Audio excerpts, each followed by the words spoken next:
سلااوتان لێبێت من کۆڤان عەزەتم لە بەرنامەیەکی تری ئێکس لە سلێمانیەوە لەگەڵتان دەبم. ئەم جارە باس لە ڕۆڵ و ئەدای پەرلەمانتارانی کورد دەکەین لە بەغدا. ئایا پەرلەمانتارانی کورد لە بەغدا ئەوەندەی بۆ بەرژەوەندی حزبی کاریان کردووە، ئەوەندە بۆ بەرژەوەندی هەرێمی کوردستان کاریان کردووە، ئەوەندەی پەرلەمانتارانی کورد لە بەغدا دژایەتی یەکتریان کردووە، تەنانەت هەندێک جار لەوانەیە سڵاوێکیان لە یەکتری نەکردبێت. ئایا ئەوەندە بەرامبەر پەرلەمانتارانی تر وەستاون؟ لەسەرم بابەتە ئەوەستەم گفتوگۆ لەگەڵ خاتوڕێزان شێخ دلێر ئەندامی پێشووی پەرلەمانی عێراق دەکەم. خاتوڕێزان بەخێر بێیت. زۆر سڵاو بۆ تۆ کاک کۆڤان بۆ ئەم بەرنامە جوانت بەرنامەی ئێکس و ستافەکەی و هەروەها بۆ کەناڵ 24 و بۆ بینەرانی خۆشەویست. سپاس. پەرلەمانتار بوو دوو خول. بەڵێ. ئەوەندەی پەرلەمانتارانی کورد لە بەغدا بۆ بەرژەوەندی حزبی کاریان کردووە، ئەوەندە بۆ بەرژەوەندی یاخود بۆ سەرخستنی هەرێمی کوردستان کاریان کردووە؟ با ئێمە سەریح بین کە باس سەکەین کاتێ پەرلەمانتارە چێتە ناو پەرلەمان حیزبێکی لەگەڵ حیزبێکی سیاسی ئاڕاتەوەەوە تا حیزبێکی سیاسی اختیارێکەوە چێتە ناو پەرلەمان بە تایبەتی ئەوانەی کە کەسان حیزبە ئەساسیەکانن کە معارەزە نین. زۆر جارەوانی معارەزە ڕەنگە کەسانێک اختیار بکەن سەربەخۆ بێ و ئاساییە کە ئەڕۆنە ناو پەرلەمان، بەڵام بە تایبەتی ئەم حیزبە سیاسیان وەکو یەکێتی و پارتی بە حکومی تەجروبەی خۆم کە دوو دەورە پەرلەمانتار بوو ئەکەوێتە سەر کەسایەتیەکانی کە اختیارەکەن. ئەگەر حساب بکەین ئێمە لە دەورەی یەکە حیزبە سیاسیەکان هەوڵیانەیە کەسانی بە ئیمکانیت کەسانی حیزبی کەسانێک کە تەجروبەیان هەیە حتا تەجروبەیەکی حیزبی و تەجروبەیەکی سیاسیان هەیە کەسانی بێ تەجروبەیان کەم بردۆتە ناو پەرلەمانەوە. ئێستا کەسی بێ تەجروبە سەیرەکەی دەورەی یەک دوای دەورەی دووش بە هەمان شێوەیانی هەوڵیان ناوە چونکە مەبەستیان بووە کە ئەم کەسانە ئەیبێتە ئەوێ یەکێک لە کارەکانیان ئەوەیە کە هەم قسەکەری هەرێمی کوردستان بن و هەم بڕیاردەریش بن و هەم ئەو کەسانش بن بەڕاستی ڕوئیای حیزبیان هەیە ئاگاداری بارودۆخی عێراق بن بە کۆی گشتی. مەسەلەن معقول نییە من لە سلێمانیەوە بڕۆمە بەغدا نەزانم لە بەسڕە چیە گوزەرێ نەجەف و کەربەلا چیە. ئەمانە ئەمە بە مەرحەلەکان هەتا دەورەی سێ ئێمەش ئەتوانم بڵم کە پێشتر پێیانەوتین دەورەی دوو زۆر باشتر بۆ لە دەورەی سێ. کاتێک کە ئێمە چوینە پەرلەمان ئەکیت هەمومان واین سەرەتا تەجروبەیەکی ئەوت نییە، بەڵام خۆت لەوێ بووی بۆی ئەڵێ دەورەی ئێمە باش بوو. من دوو دەورە پەرلەمان بۆی مقارنەیەکەین دوایی بەیەکەوە دوو دەورە، ینی دەورەی سێ لەگەڵ چوارە جیاوازەکەی زۆر بوو بۆ من. دەورەی سێ هەستە کرد تۆ تەحالفێکی کوردستانی دروست کردووە حیزبە سیاسیەکان پێکەوە ئەو بابەتانی لە کاتێکا کە ئەبوو بە کاتی بووجە ئەوە نەبوو هەر کەسە بڕۆ عەرزەی خۆی بکە بە حیزبەکانیش کە خۆیان بە ئۆپۆزیسیۆن داهانا، چونکە لە کۆتاییاتۆ ئیشەکەی بۆ ئەوەی کە مافی کورد لەو بەشە بووجەیە دابنی بۆ هەرێمی کوردستان. ئێستا ئەمە ناکەن؟ نەخێر نەک نایکەن. ئێستا هەر بۆ بە عەرزی ئەوەی تۆ چۆن بتوانی ئەسڵەن بڕۆی ئیش بکەی بۆ ئەوەی خێرا سکاڵایەک لە دادگای فیدراڵی بکەی دژی هەرێمی کوردستان دژی لایەنێکی سیاسی. یعنی ئەمانە قورسن لە کاتی ئێمەژان خۆ دادگای فیدراڵی هەبووە، هەمان ئەو دادگایە بۆ هەمان ئەو، بەڵام ئەمە نەئەکرا هەوڵ ئەدرا لە کە پێمانەوترا کە ئێوە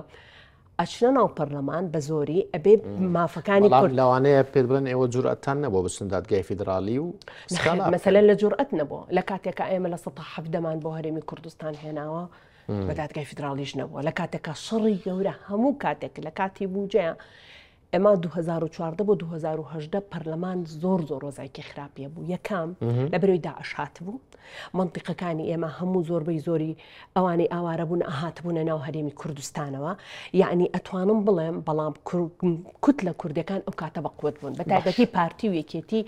قۆتێکی زۆریان هەبوو،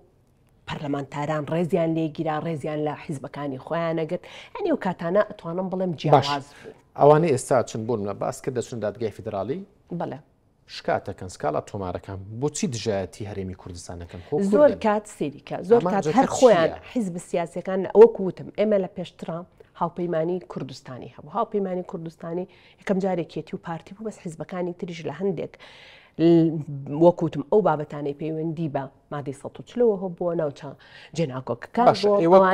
ئەمانە کۆک بوون ئەمان توانی پێ بەڵام دواتر وای کۆکنی بەڵێ دواتر ئەمان جیان چێچن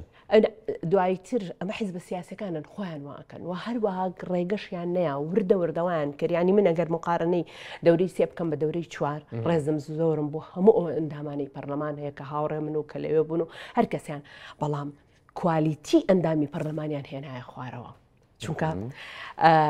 بابیرمان نەچێ ئێمە لە کاتی خۆیان پەرلەمانتار وابوو ینی کەسانی سیادیانە بەردەو کەسانی کە سیاسیکی باش بوون لە ناو حیزب دەسەڵاتیان هەبوو بەهێز بوون حتا ئەگە لە ناو حیزبیشانە بێ بەڵام شخصێت بۆ نمونە دادوەرێک بوو بۆ نمونە کەسانێک بوو کە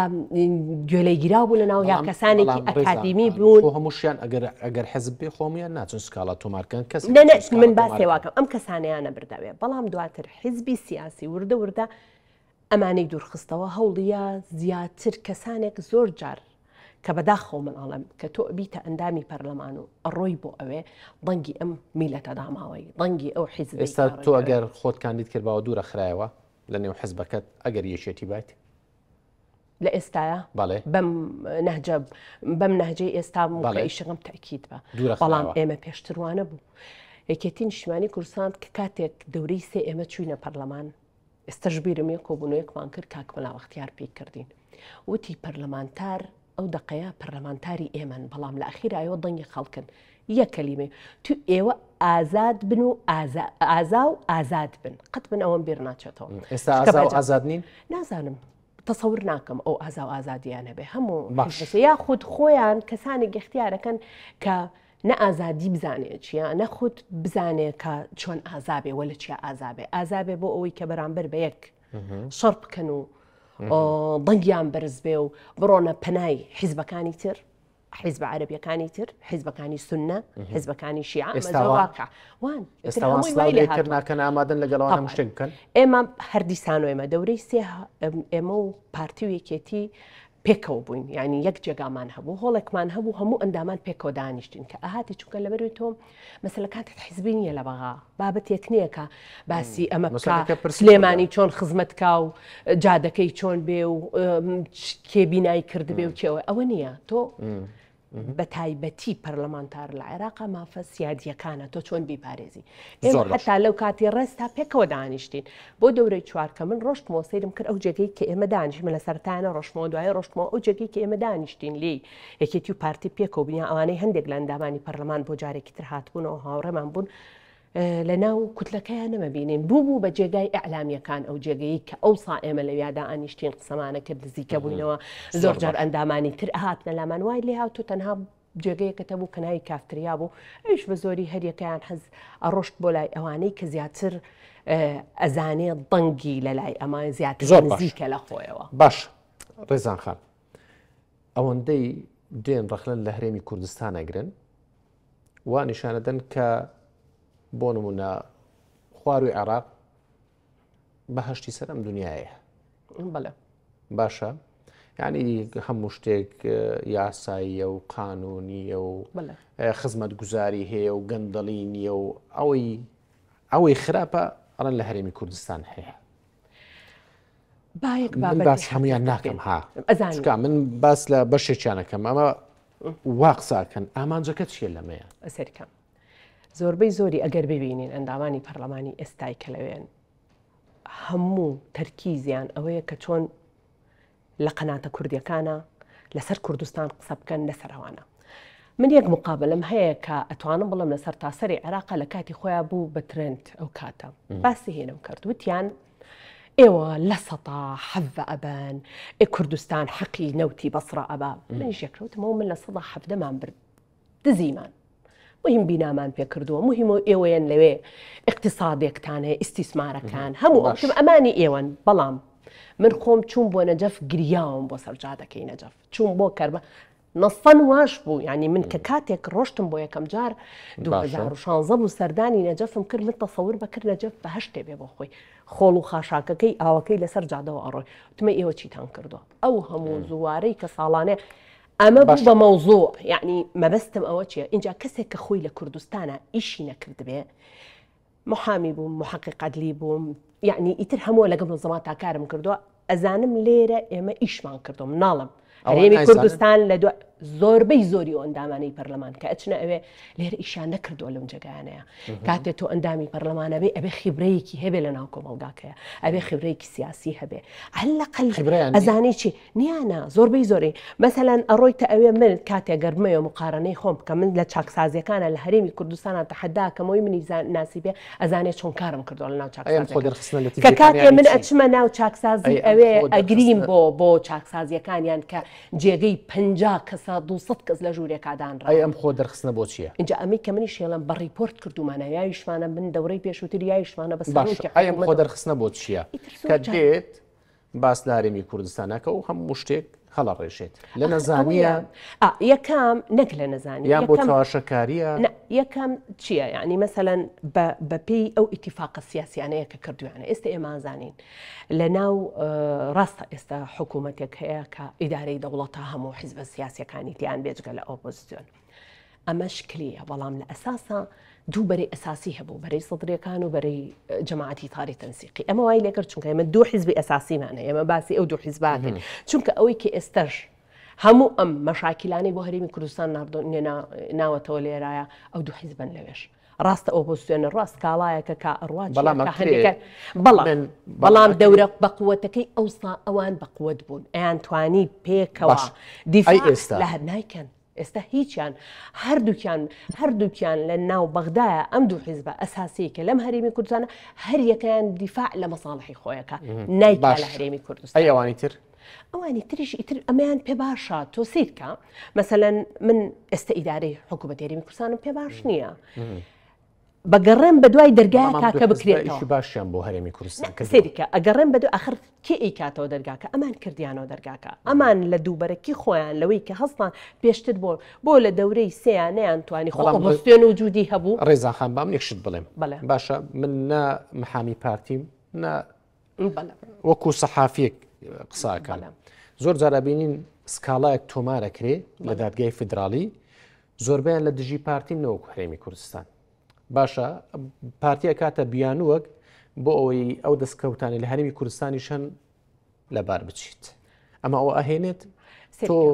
بۆ نەڕئی حزبیت لەگەڵ کەسێک ناگونجێت بچی سکاڵە تۆمارکەی بۆ ئەوی خەڵکەکە زەرەر بکات ئاخر زۆر جار ئەمان وەکوتم چیەکێتی و چی پارتی و چ گۆڕانیش کە ئیدارەی ئەم حکوومەتەی کردووە کەم و کوڕیەکانیانەوە بەدەست بۆ ئەوی ئەوان بتوانن بەو شێوەیە ئیش بکەن مەسەری یاخود نزیک بوونەوەی زۆر جار لە بەرەیەکی ئۆپۆزیسیۆن و یارمەتیدانی بەرەیەک لە دژی بەرەکەی تر چونکە خۆیەمەی کە هەرێمی کوردستانە ئەمە وای لەیەکا کە لەوێ ئەو نایکەن لە بەرونەیان توانیوە خۆی ئەساس ئەوە ئەو ساوانە بوو بڕوا بکە جارێ ئێمە لە دەورەی سیا جەبهەیەک دروست بوو ناوی جەبهەی ئیسلاح بوو ئەو کاتانە داوای گۆڕینی سەرۆکی پەرلەمان و دوو جێگرەکە یەکرا یەکێک لەوانە کە چۆن ناو جەبهەکە و من بووم بۆ نمونە ئەوە نیە کە ناوی ئیسلاح و گۆڕانکاری بوو بە تەبعی خۆم من حەزم لە گۆڕانکاریە ینی ئەوە کە چوینە ناویەوە سێریکە چوینە ناوێ حەزم لە گۆڕانکاریە زۆر لەبەرێ گۆ بەرەو باشی باش بێنا بەڵام بەرەو باشی لە کاتێکا کە تۆ سێری کردبێ ئەگەر هەندێک نقاط هەیە لە ئیدارەی ئەو پەرلەمانەیە وەکو پێویست ئیشی نەکرد بێ ئەدایان باش نەبوو بە هەرچەنە ئەدای سەلیم جمهوری هەزار بەقات لە ئەدای حەلبوسی باشتر بووە ینی لەبەر کەسێک بەڵام لەوانەیە ئەوانیش گلەیەک لە ئێوە بکەن ڕێزانخان ئەو پەرلەمانتاری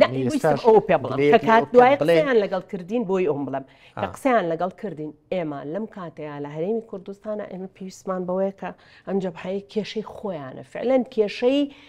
سەدریەکان بوو لەگەڵ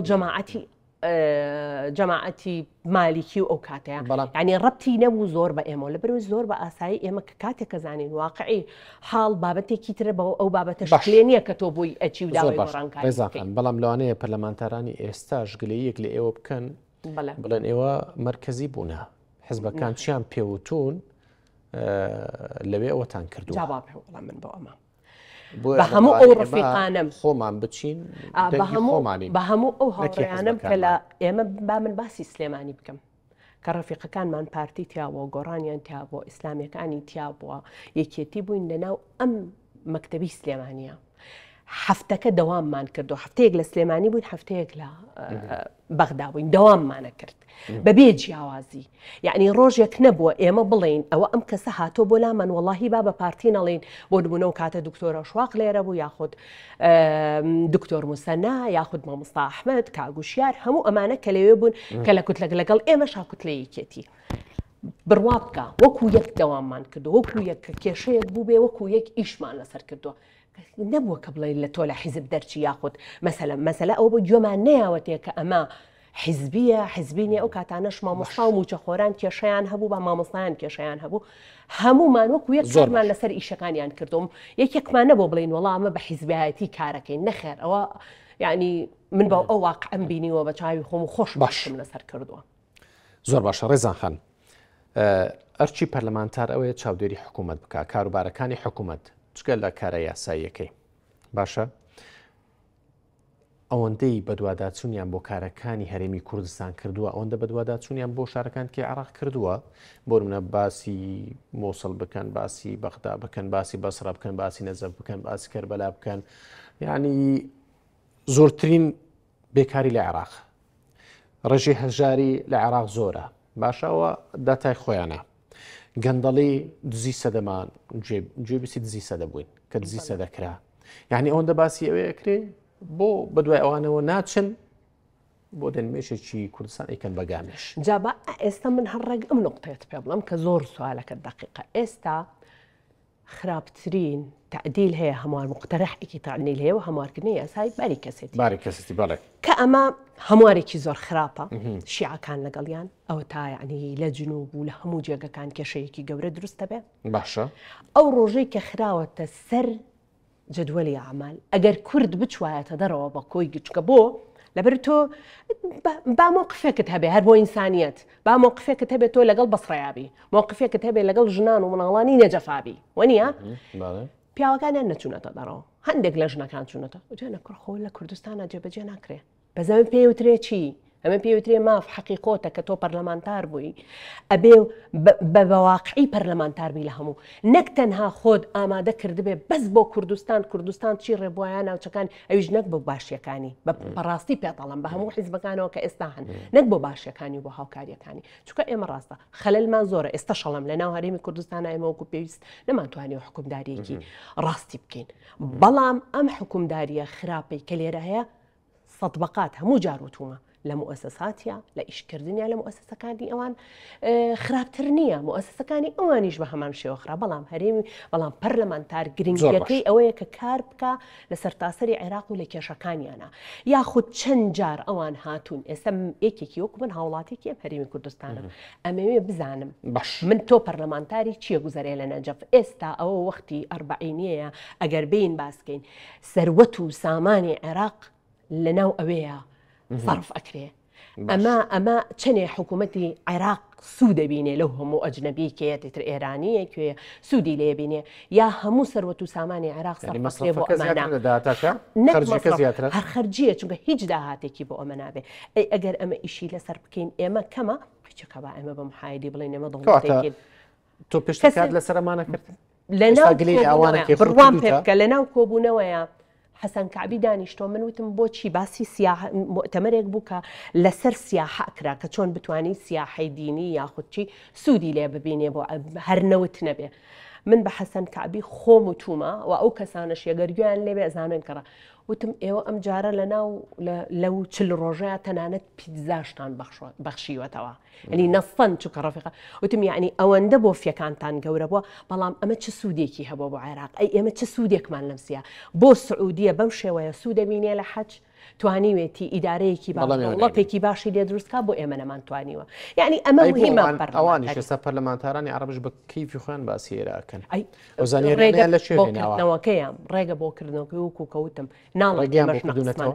ڕێگەکان زۆر ئاسان کراوەتەوەنی ئەوەندەی ئێستا هەموو گلەیەکان هاتۆتە سەر ئێمە هیچ کەس گلەی لەوان ناکە ینی من نابینم بە قووەتەوە پەرلەمانتارانی ئێمە هەستن بڕۆن باس لە فەساد بکەن لەوێ بڵێن لەسەرتا هەر حتا تۆ سیدیان کە بزانە لە ئەعلامە من کێ بینم باس لە وەزعی عێراق بکە ئەوەی کێ بانیانەکەن تەنها بانیانەکەن بۆچی طرفێک بێ لەسەر هەرێمی کوردستان بێ ئیتر طرفێکی زانیاریانیان لە چێ هێناوە چۆن ینی ئەو پەرلەمانتارانەی عەرەب زانیاریان لە چێناوە لە خۆمانیان وەرەگرن بۆ لەکیان هێناوە خۆمان باشترین دەرگامان بۆ کردوونەتەوە ینی باشترین ئێستا من ینی ئەو کاتانە پەرلەمانتارانە لە دەورەی سیا دەباب هاتنایە باسی کورد بکرایە لەسەر هەندێک مەسەلا لە دەورەی جورئەتیان بوو لە دەورەی چواری شاتەنانەت ئێمە لە کاتی موازنەیە تەسەور ناکەی ئەوان چیان بە ئێمە کردووە ینی لەبەروی بەس لەسەر ئەو حسەیە هەرێمی کوردستان و ئەو مادانەی کە جێگیر بێ بۆ هەرێمی باش ئێستا ئێستا نەخێر زۆر ئاسانە خۆمان چینە پاڵیان ینی ئێستا کاتی ئێستا بە زۆر لەسەر دەمی ئێوەشا دەنگدان بە یاسای حەشی شابی ئەمانە شات هەموو هەبووە بەڵام و کاتە ئیتفاقی سیاسی بووە ئیتفاق کراوە و تراوە مەسەلەن ئەمە دەنگە درێبە ئەوە یاسایە من باسی ئێستاش نەخێر ئیتفاقی چییە ئێمە چ سوودێکی لێ بینین بۆ نمونە پەرلەمانتارەکانی ئێمە ئەتوانێت لەمایە چ سوودێک ببینێ ینی من باسی کۆی هەیە من باسی حیزبەکان ناکەم نەیەکێتینە پارتی بەس باسی خەڵکەکەم مەسەلەن هەمومان لەگەڵەوەین کە خۆران بدرێ هەمومان لەگەڵ سنگاندێک بۆ پەرلەمانتارانی کورد بکەی لە بەغدا چۆن هەڵفیان دەسەنجێنی من ئەڵێم حیزب سیاسەکان تو با باسی پەرلەمانتان چونکە حیزبی سیاسیە پەرلەمانتار اختیارەکە حیزبی سیاسیە زیاتر ئێستا لەگەڵ ڕێژێکی زۆر بۆ ئەوان توانام تێدا نەبێ ناسمە پەرلەمانی ئەمان خۆی گوێن بتوانە ئێستا بەس گوێن بە گۆڕایڵی مادام من ناتوانم بچم ئەو کارە بکەم خۆم نایچەکەسەکان نەخێر خەتای کەسەکان نییە خۆ ئێستا هەموو کەسێک لەخوا هیچ کەسێ نییە بە ئام شەرق وایە کەم خۆی بەوە هین خەلەلەکانی خۆی بینێ ینی کەم لەوە ئەبینێ کە خۆی خەلەلێکی کە ئیمکانێتی نییە کە توانای نییە کە ناتوانێ وەکو پێیست بلاکە زۆر ئاسان هاتووە بۆی ئەڵێ ئەم کەسە باشە بێتەنگا با بیبین گۆڕایڵی حیزبەکەیە ئەینا پەرلەمان بەو شێوەی ئێستا نابوو ینی نەئەگەشتا حتا خۆ نەکارێکێتی و پارتی سەیر حیزبە سیاسەکانی تریشکە وەڵاهی ئەویان خۆتاوە خەڵکە زانێ هەموو خەڵک ئەزانێت کە ئایا من بەتەن بووم یا بێت باش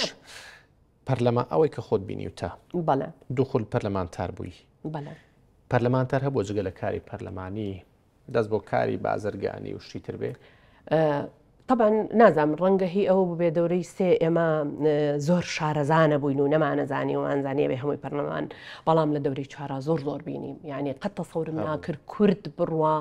کاری بازرگانیا خود ئێمە زۆر جار بەداخەوە کەڵێم وەزیریشت دانا وەزیرەکانت کاری بازرگانیەکەن وەزیرەکانت بوون ئەو نیانە ئەیانوت یعنی ئێمە دایمەن بۆ شانازیمانەکریان و پەرلەمانتارانی یەکێتی و پارتی نزیکێ و بابەتانە ناکەون ینی ئەوە بوو حتایان و وەزیرەکانیان بەڵام وردە ئیتر بۆ بە دنیایەک دنیای پارە پیاکردن و بەقوتکردن و بەهێزکردنی خوددا خات و ڕێزان گوتیان نەوت ڕادەست بکەن موچە دێت نەوت ڕادەست کرا باشە داهات ڕادەست بکەن ئەوە داهات ڕادەستەکری هەموو شتێکرا بەرامبەر بە بەغدا بەڵام ناشی بینی ئەخر ئێمە نەوتەکەمان وەستاوە ینی ئەوە چنێکە نەوە هەتا ئێستا بڕیارێک نییە کە دەست بکاتەوە بە ئیشکردن خۆ ئەمە نەگزەرە لە هەرێمی باشە بەڵام ئێستا حکوومەتی هەرێمی کوردستان ئەڵە ڕازین لە ڕێگای سۆمەوە و بەڵام حکوومەتی عێراق لێ ناگەرێت بەڵام ئەیترە حکوومەتی عێراق کێشەکەی لەوایە خۆ من ئەمە چەند بەرنامەی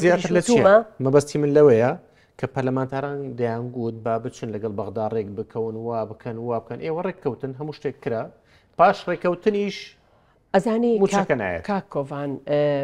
کێشەکان ئەوەندە بە ئاسان چارەسەر ناکرێت تۆ کێشەیەک لە 2023ەوە تەراکمی حتا ئێستا بەردەوامە ئەوەندە بە ئاسان بەجارێک دووجار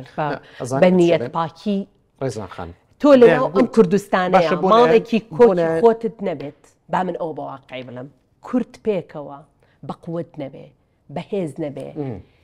بڕوا بکە بە حیاتی لە بەغدا بەهێز نابێت زۆر باشە بەڵام هەر ئەو پەرلەمانتارانە هەر ئەو پەرلەمانتاران بۆ نەیانگلەیەک لە بەغدا بکەن بڵێن حکوومەتی عێراقی بێ زەحمەت و بۆ موچەنانێری